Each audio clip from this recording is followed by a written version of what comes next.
Hello, so today we've got on the Silverado here, there's a door handle that goes here. So the switch to roll the window up and down stopped working.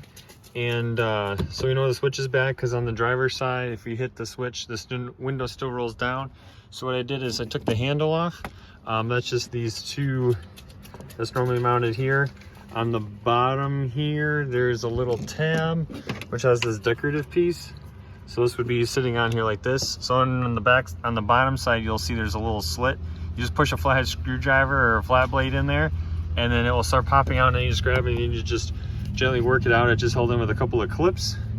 Once that comes out with your flat blade, then you just need a 10mm socket, and there's a bolt on top, bolt on the bottom.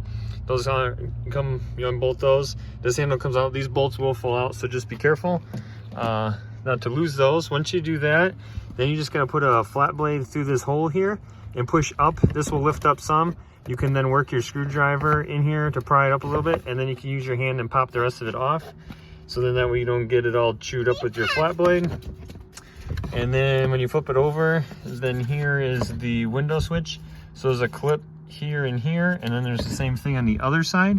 So you just have the same thing, flat blade screwdriver, put it back there, work it a little bit to pull it away, and then start pulling it out. There's a clip here in this wire harness you squeeze to unplug the wires, and then that switch will come out. I already swapped it out with the new one, snapped the new one in, plugged it in.